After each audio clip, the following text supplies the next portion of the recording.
kasih Kau berkatin kami ya Tuhan. Terima kasih Kau beri kami nafas hidup sampai saat ini ya Tuhan.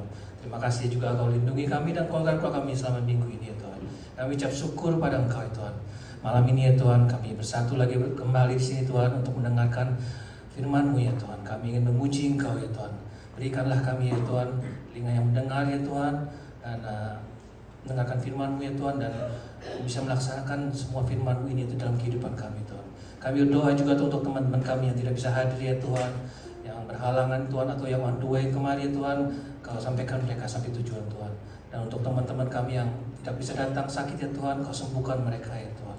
Kami berdoa Tuhan, juga tidak mohon bosan-bosan ya Tuhan. Kami berdoa untuk Lili Cheng ya Tuhan, saudara kasih kami ya Tuhan. Kami percaya Tuhan, kami yakin ya Tuhan, Engkau Allah Bapa yang pengasih dan penyayang Tuhan. Tidak ada sesuatu yang mustahil bagi Tuhan. Kami percaya Tuhan, kami satukan hati terus tiap malam, tiap hari Tuhan, tiap hari, Jumat malam dan Minggu ya Tuhan. Kami percaya Tuhan dengan murah-Mu ya Tuhan, Kau akan jamah Lili ya Tuhan. Dia akan sembuh ya Tuhan, total ya Tuhan. Dan dia akan bisa berkumpul bersama kami kembali Tuhan, di dalam Bible study ini Tuhan. Terima kasih Tuhan, atas semua kebaikan murah. Di dalam nama-Mu Tuhan Yesus Kristus. Semua yang percaya sudah berkata, amin.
setiamu yang kurasakan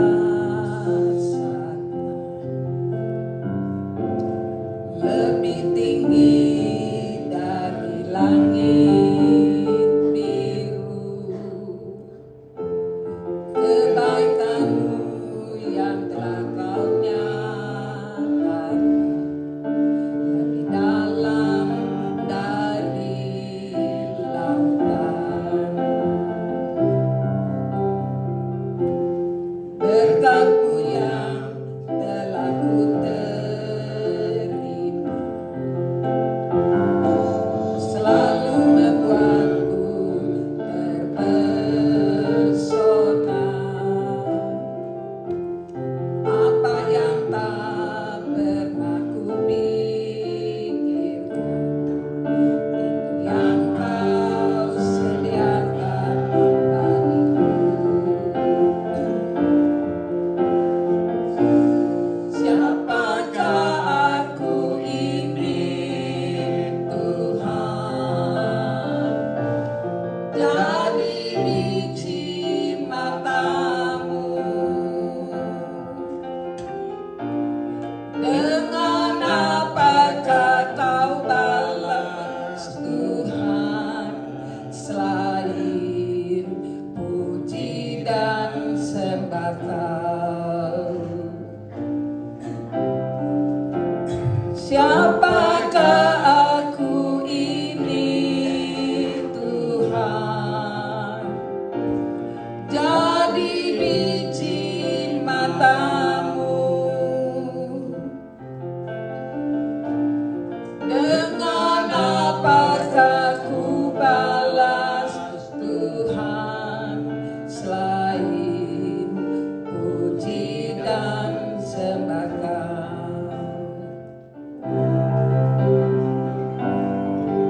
Apapun yang terjadi di dalam hidupku, selalu ku berkata, Tuhan Yesus baik.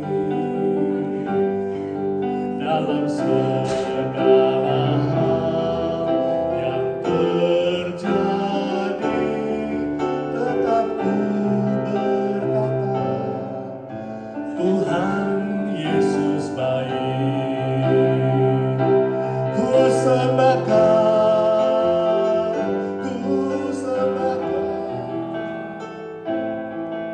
tak dapat ku membalas kasih-Mu. Ku sembahkan Bapa. Ku rindu selalu menyenangkan-Mu. Musik saja.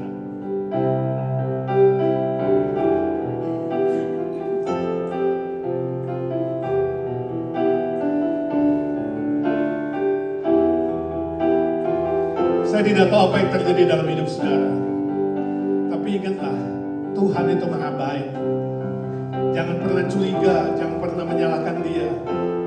Jangan pernah ragu, jangan pernah kecewa, walaupun di dunia ini banyak hal yang kita belum tahu dan belum mengerti. Sebab Dia selalu maha baik. Amin. Apapun yang terjadi di dalam hidupku, selalu ku berkata, Tuhan Yesus baik. Thank you Lord. Dalam segala hal yang terjadi, tetap ku berkata,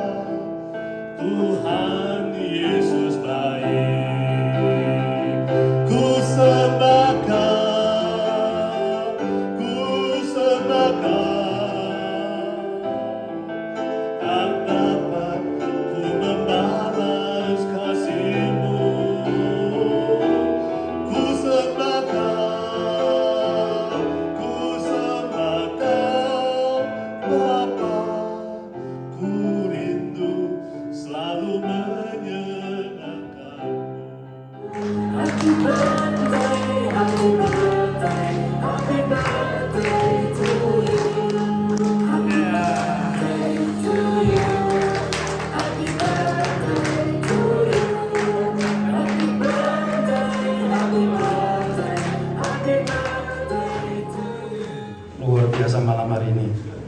Tidak biasanya segini banyak orang yang datang hari Jumat.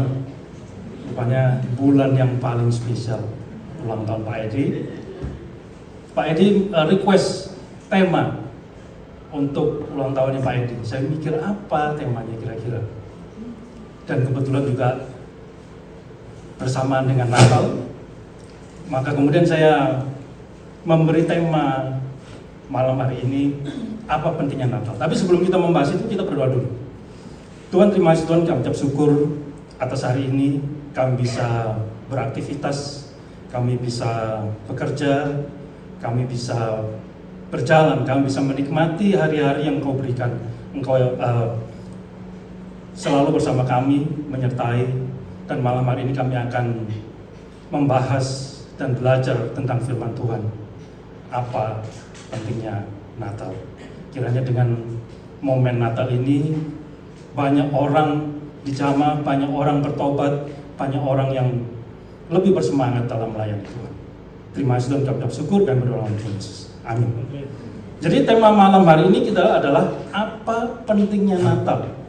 Ayat pembimbing kita dari Matius 1, 18, 25 dan Lukas 2, 6 dan 20. Natal seringkali dibicarakan dan banyak orang yang mendukung dan menentang. Karena cerita Natal ini simpang siur, tergantung siapa yang bercerita, siapa yang mau mendengarkan. Ya, Natal dicatat dalam Injil Matius dan Lukas bukan suatu hal yang bertentangan atau berbeda, hanya orang yang bercerita yang berbeda.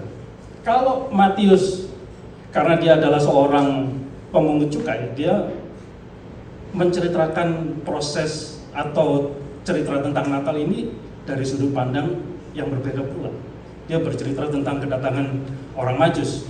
Sedangkan Lukas, dia adalah seorang dokter, sehingga waktu dia menceritakan atau menerangkan tentang kelahiran Yesus, dia lebih kronologis, lebih detail. Karena dia adalah seorang dokter, seorang terpelajar. Dia bercerita mulai dari kedatangan para gembala dan Majus. Majus belum pernah ketemu, mereka tidak bertemu ya. Kalau cerita-cerita dulu waktu saya di sekolah minggu itu bertemu di kandang domba. Ternyata ceritanya itu salah. Mereka orang Majus dan gembala tidak pernah bertemu. Proses Natal atau Natal yang kita rayakan tanggal 25 itu tidak dicatat dalam Alkitab. Tidak dikasih tahu kapan tepatnya kelahiran Yesus itu. Sehingga banyak tuduhan-tuduhan miring bahwa perayaan Natal adalah perayaan pagan atau perayaan orang kafir. Dikatakan bahwa perayaan Natal itu kita merayakan dewa matahari. Mungkin saudara ada yang pernah dengar tentang cerita itu. Tapi tidak soal. Kalau sampai tidak dicatat oleh firman atau ditaruh di Alkitab, artinya tanggal itu tidak penting. Yang penting adalah makna dari Natal itu. Kelahiran Yesus mempunyai tujuan. Mulai dari proses kelahiran, kematian, dan kebangkitan. Itu satu kronologi, satu kesatuan. Kalau satu tidak diyakini, cerita ketiga ini tidak ada artinya. Konstantin lah yang menentukan atau menetapkan tanggal 25 sebagai hari kelahiran. Tak masalah, yang penting kontennya bahwa kita mengetahui bahwa juru selamat lahir dengan tujuan menebus dosa manusia. Artinya ketika firman jadi manusia, Allah mempunyai inisiatif untuk berrekonsiliasi dengan manusia.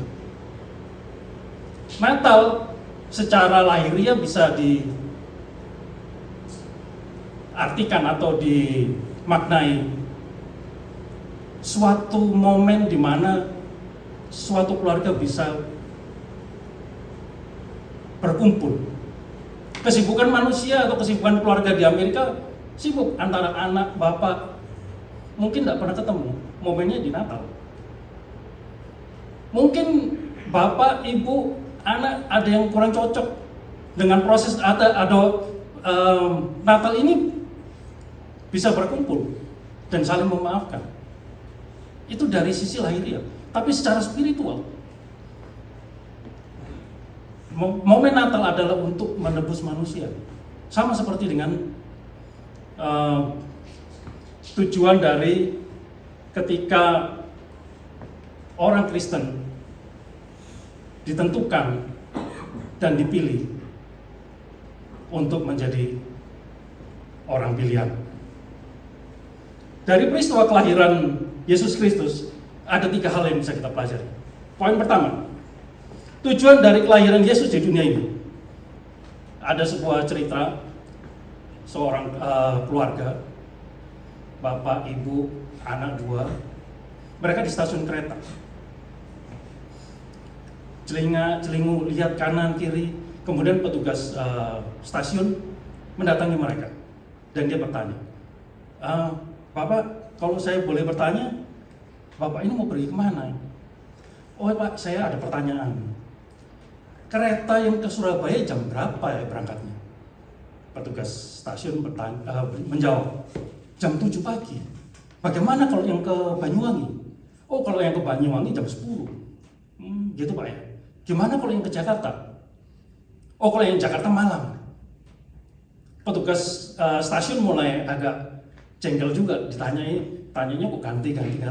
Bapak ini sebenarnya mau kemana? Oh enggak Pak, saya ini cuma mau nyebrang ke seberang. Saya takut waktu nanti saya nyebrang, keretanya lewat. Petugas kereta dongkol, dia langsung cabut. Ya. Ini cerita humor. Pada waktu Musa berjalan, dia tidak tahu bahwa lautnya itu akan terbelah. Begitu pula juga Daud. Dia tidak pernah tahu bahwa dengan sebuah batu dia bisa mengalahkan Goliat. Begitulah kita tidak tahu ke depan itu seperti apa. Tapi harus kita tahu bahwa Tuhan selalu menyertai kita dari awal sampai akhir. Itu yang harus kita pegang.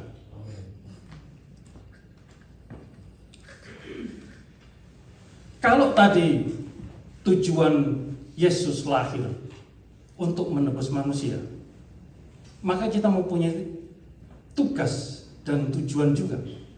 Sama seperti tujuan dan tugas yang diemban oleh Yesus sebagai manusia. Tujuan kita sebagai orang Kristen apa? Kira-kira ada yang bisa jawab? Andi, tujuannya jadi orang Kristen apa? Melaksanakan amanat terakhir dari Tuhan Yesus menjadikan semua bangsa. Om? Nggak tahu. Shirley mungkin, Ibu Guru Shirley. Tujuan hidup kita memuliakan Tuhan. Memuliakan Tuhan. Salah satu tujuan yang utama adalah amanat aku. Beritakan Injil. Itu yang paling penting. Itu tujuan kita menjadi orang Kristen. Itu tujuan kita sebagai pengikut Kristus. Tapi kalau tujuan itu kita tidak tahu, kita hanya sebagai ikut-ikutan dengan momen Natal ini. Rubah, cari bahwa tujuan kita sebagai orang Kristen adalah memberitakan Injil. Seperti yang dikatakan di Matius 28 ayat 19. Karena itu pergilah, jadikanlah semua bangsa muridku dan baptislah mereka dalam nama Bapa dan Anak dan Roh Kudus. Dan ajarlah mereka melakukan segala sesuatu yang telah kuperintahkan padamu. Ketahuilah, aku menyertai kamu senantiasa sampai kepada akhir zaman.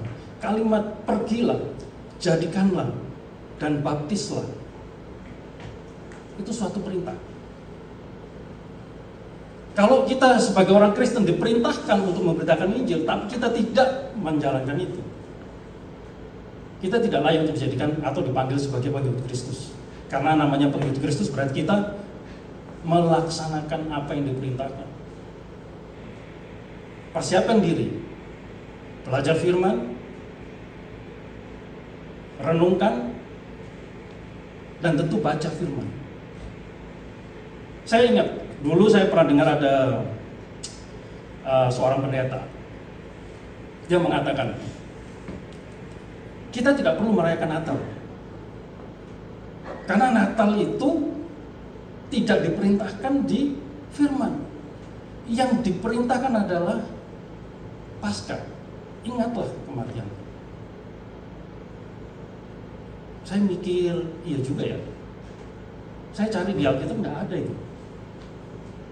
Rayakanlah hari kelahiran, nggak ada. Tapi ingatlah tentang kematian. Setelah saya renungkan, saya pikir lama gitu, saya pikir salah orang ini. Karena dengan momen Natal kita memperoleh banyak manfaat. Kalau dulu saya waktu masih di Surabaya, enggak di sini, di Aceh di sini ada rasanya. Saya datang ke gereja setahun sekali waktu Natal. At least setahun sekali saya datang ke gereja. Kayak coba kalau Natal itu tidak dirayakan oleh gereja, 1 tahun saya sama sekali nggak ke gereja. Saya datangnya ke masjid mungkin. Jadi saya pikir-pikir kasihan orang ini. Dia mempunyai jemaat juga, mungkin juga diikuti. Tapi anehnya mereka merayakan Mother's Day.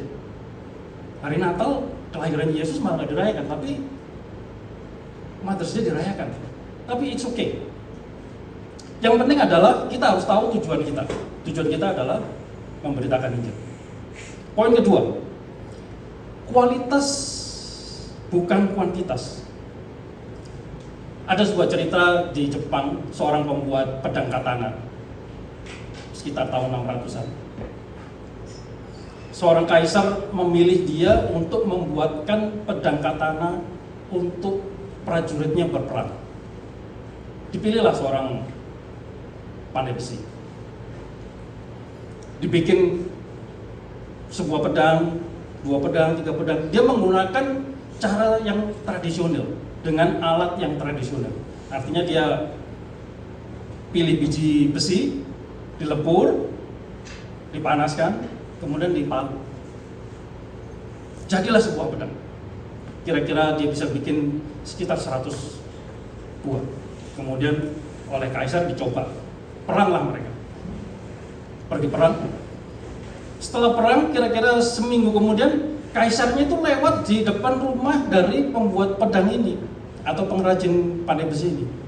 Kaisarnya sama sekali tidak pernah atau tidak melihat atau menoleh ke pembuat pedang. Pembuat pedang itu takut, waduh, apa salah saya? Saya sudah bisa bikinkan sebuah pedang katana, tapi kenapa kaisarnya kok diam aja?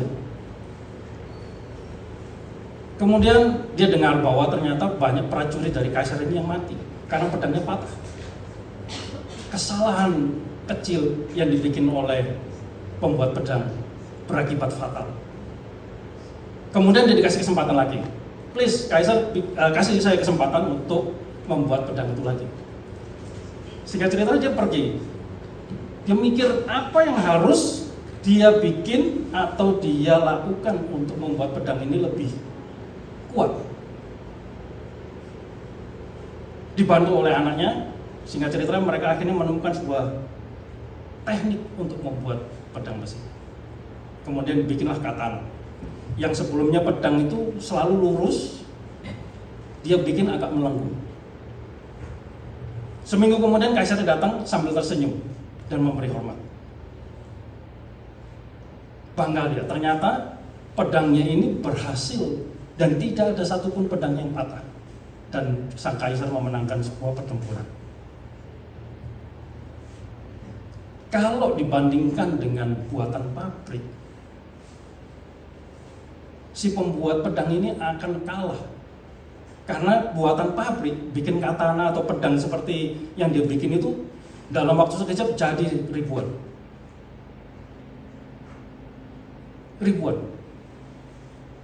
Sedangkan si pandai besi ini bikin mungkin 1-3 bulan dia bisa cuma bikin 20-30 biji. Tapi tidak ada satupun pedang katana buatan pabrik yang melegenda seperti yang dibikin oleh sang pembuat besi. Kalau kita sebagai orang Kristen, kualitas kita sebagai pengikut Kristus, kita lebih mengedepankan atau lebih mengutamakan pada penampilan. Artinya kita mementingkan kuantitas daripada kualitas. Kualitas dan kuantitas adalah sebuah ukuran yang diberikan atau disematkan kepada sesuatu. Sesuatu bisa berkualitas jika teruji. Sebagai orang Kristen, apa yang diuji? Imannya. Kalau iman saudara tidak teruji, sama seperti pedang tadi, akan mudah patah. Syarat supaya kita bisa beriman apa? Andi lagi. Saya lagi dong, benar-benar tadi. Saya salah. Dapat bonus. Supaya kita beriman. Supaya kita beriman. Rajin-rajin baca firman Tuhan. Pendengaran akan firman Tuhan. Benar lagi. Nah, bonus $200. Kalau saudara hanya datang ke gereja sebagai rutinitas, hanya untuk memberi kesan kepada orang, penampilan yang saudara tunjukkan, pakaian, make up, yang ibu-ibu sorry, tidak menyindir. Mungkin kalau yang pria, jam tangan, baju, mobil baru. Dan kita mengedepankan kuantitas, bukan kualitas.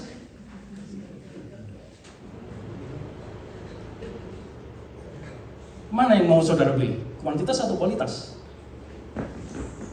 Koreksi diri sendiri, jangan tunjuk ke orang. Saya juga menunjuk diri sendiri. Pada waktu saya memutuskan untuk masuk sekolah teologi, saya juga berpikir dan bertanya kembali berulang-ulang. Apakah dengan saya sekolah teologi ini membuat iman saya bertambah atau hanya ambisi pribadi saya? Saya bertanya ulang. Karena saya waktu masuk ke sekolah teologi, saya di-encourage sama Pak Esra. Masuklah sekolah teologi. Dia pernah berkhotbah, dia bercerita, dia mengambil kutipan dari Pak Stephen Tong. Dia bilang, orang berilmu tapi tidak berpendidikan atau tidak bergelar, sedikit lagi. Tapi bergelar tidak berilmu, memalukan, malunya luar biasa. Saya mikir ya benar juga apa yang dikatakan itu. Saya mengkoreksi diri, saya melihat apakah iman saya bertumbuh, apakah kerohanian saya bertumbuh, atau hanya pengetahuan saya yang bertumbuh. Iman saya harus diuji melalui apa? Persoalan, pencobaan. Di tempat saya kerja, saya ngobrol-ngobrol sama teman, saya diajak ngobrol. Terus kemudian dia bilang, oh, are you Cristiano? Yes, I'm Christian. Dia tidak bisa membedakan apa itu Kristen Katolik sama Kristen Protestan. Tidak masalah. Sedikit demi sedikit, mulai pembicaraan. Oh, dia orang Kristen, orang Kristen, orang Kristen. Banyak yang mocking, banyak yang menjadi senda gurau. Tidak masalah. Dulu saya tidak berani untuk menunjukkan identitas kita saya sebagai orang Kristen. Saya minder di Indonesia. Tapi setelah saya belajar firman, saya lebih banyak berinteraksi dengan orang-orang terpelajar, termasuk Pak Edi membimbing saya, memberi saya keyakinan, menguatkan iman saya. Waktu saya di mocking atau saya dibuat candaan sama teman saya tidak sakit hati. Doesn't hurt me. Saya tidak kehilangan apapun. Waktu kita berhadapan dengan suatu masalah, waktu kita dikucilkan, apakah iman saudara goyah? Apakah ketika banyaknya ajaran-ajaran yang bertebaran di sosial media, di luar sana, di gereja-gereja, membuat iman saudara goyah? Atau saudara bingung? Kalau saudara merasa bingung, cek lagi, apakah saudara baca firman dengan baik dan merenungkan? Banyak sekali itu ajaran-ajaran dan banyak orang yang bermunculan, orang baru-baru di sosial media. Luar biasa. Saya barusan waktu berangkat kemari, saya tunjukkan suatu podcast ke Jimmy.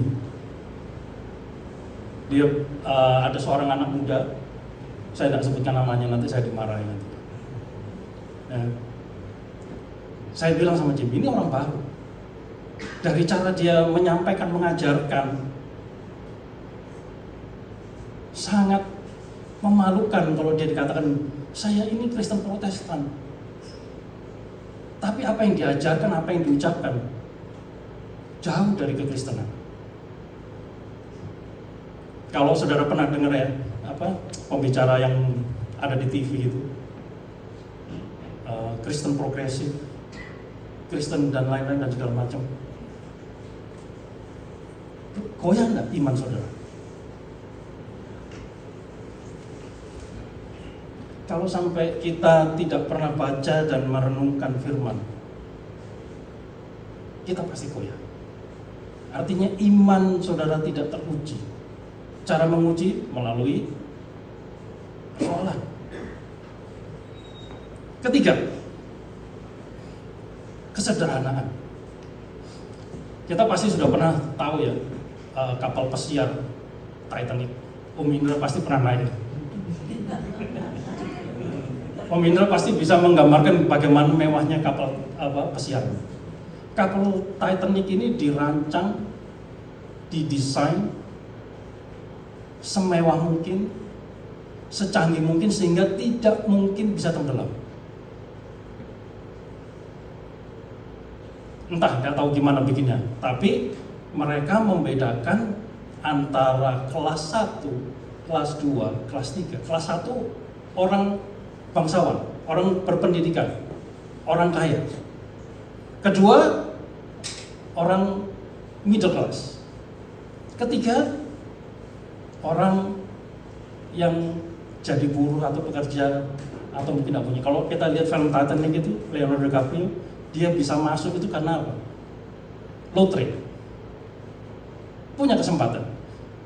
Tapi orang yang di kelas ekonomi atau kelas yang rendah itu tidak boleh naik ke atas. Apakah kapal pesiar sekarang begitu, Indra? Enggak ya? Sama semua ya? Puji Tuhan. Kapal Titanic ini dibikin semewah mungkin. Toh juga tenggelam. Padahal didesain supaya anti tenggelam. Kalau tadi Tuhan Yesus lahir, diceritakan bahwa dia lahir di sebuah tempat, bukan kandang domba. Kalau kita, dulu saya waktu sekolah minggu dibilangnya di kandang domba. Ternyata bukan kandang domba, saudara. Sebuah tempat penampungan hewan untuk dijadikan korban. Kemudian bayinya ditaruh di palungan. Saya dulu nggak ngerti apa palungan itu ya. Saya Google chat. Oh ternyata palungan ini tempat makanan binatang. Disitulah bayi Yesus ditaruh. Kesederhanaan. Mengapa sederhana itu penting? Karena dengan kesederhanaan itu kita mudah untuk mendengar pengajaran. Kesederhanaan itu tidak sombong. Tadi sempat disinggung ya tadi tentang kesombongan tadi. Kalau nggak salah ya.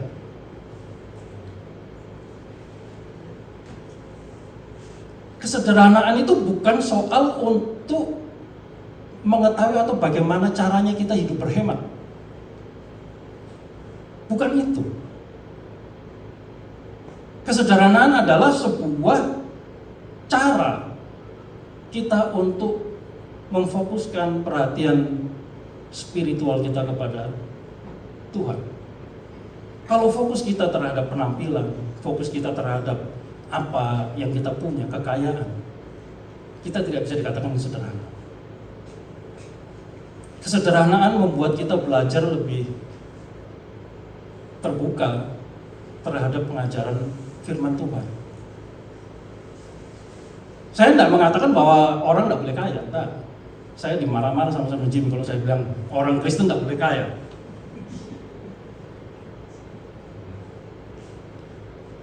Ya. Kalau Yesus yang seorang raja, dia lahir di sebuah tempat yang sangat sederhana. Dia tidak memilih untuk lahir seperti kayak Raja Salomo yang mempunyai kekayaan dan kemewahan yang luar biasa sampai tidak bisa digambarkan bagaimana kayanya Salomo. Dia tidak memilih seperti itu. Dia memilih menunjukkan kesederhanaan dia sebagai seorang anak yang dilahirkan di sebuah tempat yang susah untuk kita gambarkan, di sebuah tempat penampungan kandang untuk hewan korban. Kira-kira kalau ibu-ibu mau melahirkan, milih di tempat seperti itu atau di rumah sakit? Rumah sakit. Kalau nggak bisa milih gimana? Ya kita terima ya, karena nggak bisa milih. Artinya kesederhanaan ini sangat penting bagi orang Kristen. Karena dengan kesederhanaan ini kita lebih fokus. Kesederhanaan berbicara tentang kemauan kita merendahkan diri. Kesederhanaan adalah suatu hal yang bermanfaat buat pertumbuhan spiritual kita. Di suatu saat nanti kita akan bermetamorfosis menjadi sebuah atau seorang sosok yang lebih baik daripada hari ini. Di hari ke depan kita akan lebih baik. Dengan momen kita merayakan Natal ini, jadikan sebuah refleksi terhadap diri kita sendiri, bukan kepada orang lain. Ukur diri sendiri, iman saudara seperti bagaimana. Kalau ternyata masih kurang, baca firman, dengarkan firman. Kalau kita hanya mengandalkan khotbah Pak Edi setiap hari Minggu, that's not enough, kurang. Kira-kira ada yang ingat khotbahnya Pak Edi minggu lalu? Ada. Oh maaf, ingat nggak khotbahnya Pak Edi minggu lalu? Tak ingat. Saya juga tak ingat.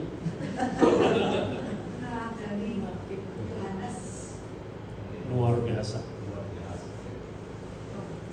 Artinya mendengarkan firman dalam waktu 1 minggu hanya cuma sekali. Mungkinkah iman saudara akan bertumbuh?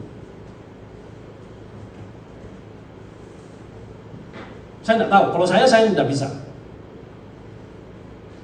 Saya memaksakan diri untuk membaca, merenungkan. Saya baca-baca tentang Bible commentary. Lebih mudah bagi saya untuk menyerap apa yang dimaksud firman itu.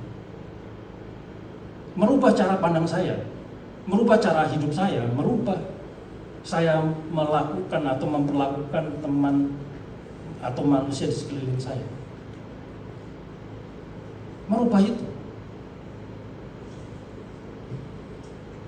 Yang bisa mengetahui perubahan saudara adalah orang yang terdekat. Kakak saya mungkin kalau melihat rekaman ini nanti dia akan ketawa. Kamu berbeda dengan waktu dulu. Puji Tuhan, berbedanya dalam hal yang positif. Momen Natal ini jadikanlah sebagai di mana saudara lebih mementingkan hal yang spiritual daripada yang lahiriah, penampilan, makeup, jam tangan, mobil, apapun itu namanya. Merry Christmas, selamat tahun baru, dan semoga bertumbuh dalam iman. Terima kasih.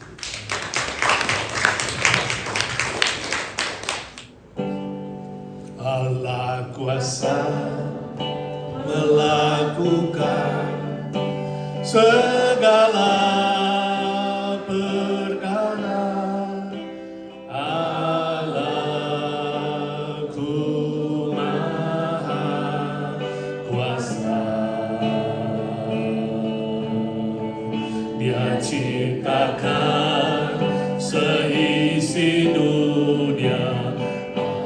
Atur segala masa, Allahku Maha Kuasa. Bapa di surga, kami sudah mendengar firman-Mu yang mengingatkan kami tujuan Natal, kelahiran Tuhan Yesus datang untuk menebus kami. Biarlah kami digerakkan untuk membawa jiwa-jiwa yang perlu ditebus dibawa kepada Tuhan. Saat ini kami bersama-sama mendoakan 1-2 nama anak-anak-Mu satu persatu, sedang berdoa menyebutkan nama-nama itu kepada Tuhan. Ya Tuhan, gerakkanlah hati mereka, lembutkan hati mereka ketika dikontak, di WA, di teks, di telepon, dan diajak. Kami rindu 21 Desember minggu depan ya Tuhan, KKR Natal, boleh banyak jiwa-jiwa baru dibawa kepada Tuhan. Domba-domba yang terhilang, yang dingin, yang kaku, yang kecewa, yang tak punya harapan, yang khawatir, yang takut, bisa dibawa kepada Tuhan. Ya Tuhan, kami bersyukur Kau hadir ke dunia ini sebagai juru selamat kami satu-satunya. Kau Allah penebus kami ya Tuhan Yesus. Ajar kami juga bertumbuh menjadi seorang Kristen yang berkualitas, tidak mandul tapi berbuah bagi kerajaan-Mu. Ajar kami tidak mementingkan hal-hal lahiriah tapi hal-hal batiniah. Karakter jauh lebih penting daripada hal-hal penampilan ya Tuhan, tolong kami. Natal ini kami berbuah karakter, berbuah jiwa, berbuah kedewasaan di dalam Tuhan. Jadikan IGNC gereja yang berdoa, gereja yang mengasihi, gereja yang mengabarkan Injil, yang menghibur, yang menguatkan, yang membawa harapan bagi jiwa-jiwa yang terhilang, domba-domba yang terhilang, manusia-manusia yang tanpa harapan dibawa kepada Tuhan. Jadikan pelayanan KKR dan Natal gabungan Tuhan momen penting kami berbuah bagi kerajaan-Mu. Berkati panitia, berkati semua yang melayani di tim panitia, di luar panitia, di dalam semua bidang mereka masing-masing hamba. Dan kami berdoa bersama dalam nama Tuhan Yesus, lindungi mereka, pelihara mereka dari peperangan rohani ini Tuhan. Kami tetap fokus kepada Tuhan. Kami tetap fokus pada Injil Tuhan. Dan kami tahu ya Tuhan, Engkau pasti memberkati pelayanan kami. Terima kasih Tuhan, kami juga doakan semua acara lain, Christmas Carol, Natal, Old and New dan lain-lain semuanya Tuhan. Sampai kami menutup tahun ini, kami yakin Tuhan Kau memulai pekerjaan baik, Kau meneruskan dan menggenapinya. Dan kami siap memasuki tahun baru dengan kekuatan dari Tuhan dan berkat yang baru dari Tuhan. Kami terus berdoa bagi saudara-saudara kami yang lemah tubuh ya Tuhan, yang menantikan Tuhan. Tolong ya Tuhan supaya setiap pribadi kuat di dalam Tuhan. Kasihani Lili Chang ya Tuhan, kami terus doakan dia yang menantikan Tuhan. Kuatkan Barry suaminya. Kami tahu orang yang menantikan Tuhan pasti tidak dikecewakan, akan melihat kebaikan Tuhan seperti Daud yang diangkat menjadi raja, seperti Ayub yang dipulihkan 2 kali, dan banyak tokoh-tokoh iman lainnya ketika menantikan Tuhan akan mengalami kuasa dan kasih. Kami doakan Mariana, cici dari Ahau, Tuhan juga pulihkan dia dari brain surgery. Kami bersyukur Lilia yang makin hari makin pulih, Tuhan sempurnakan jamahan tangan-Mu pada dirinya. Kami doakan Bu Nina yang tadi sudah sharing, Tuhan siapkan dia. Kami rindu Tuhan operasi lanjutan bladdernya boleh sukses, juga lututnya. Tuhan sembuhkan hamba-Mu dan pakai dia sekeluarga menjadi berkat bagi banyak orang lain. Pak Hari tinggal 2 kali lagi kemo Tuhan, biar dia selesaikan dengan baik dan boleh rayakan Natal bersama kami. Tuhan tolong Arthur Pala remaja kami Tuhan, sembuhkan dia supaya dia boleh sekolah Alkitab, dia menyerahkan hidupnya untuk Tuhan. Tuhan ubah menjadi ciptaan baru. Adik kami Charlie, Tuhan sembuhkan dengan kuasa-Mu yang ajaib. Baby Noah, Tuhan sembuhkan satu lubang kecil di jantungnya. Dan semua senior kami satu persatu kami pasrahkan dalam tangan-Mu Tuhan. Kuatkan yang lemah, hiburkan yang sedih, angkat kembali yang hampir terjatuh. Tuhan tolong yang lemah tubuhnya, Tuhan tumpangkan tangan. Terima kasih Tuhan, terima kasih. Saudara famili Handai Tolan, keluarga kami yang di Indonesia, yang sakit Tuhan jamah, yang lemah Tuhan kuatkan. Yang belum percaya Tuhan tolong dengan cara Tuhan di Natal ini mendengarkan Injil dan diselamatkan oleh Tuhan. Terima kasih Tuhan, kami doakan pekabaran Injil di seluruh dunia, khususnya di bulan Natal ini ya Tuhan, berkati bukan hanya Indonesia tapi seluruh dunia. Termasuk Amerika yang makin liberal dengan banyaknya bencana-bencana dan eksiden-eksiden. Tuhan kasihani Amerika, jadikan tetap pionir untuk membawakan kebenaran dan keadilan Tuhan. Terima kasih Tuhan, terima kasih.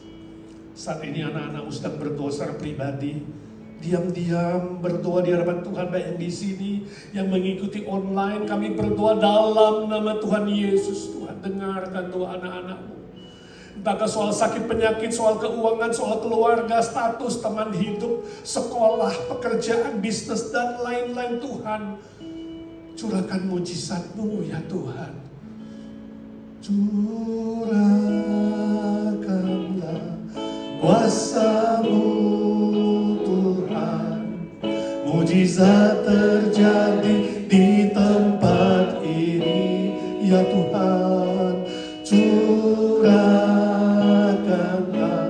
kuasa-Mu Tuhan, mujizat terjadi sekarang ini.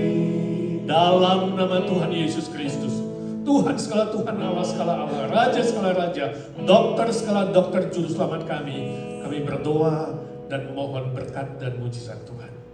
Amin. Bapa, terima kasih. Bapa, terima kasih. Bapa di dalam surga, ku beri terima kasih.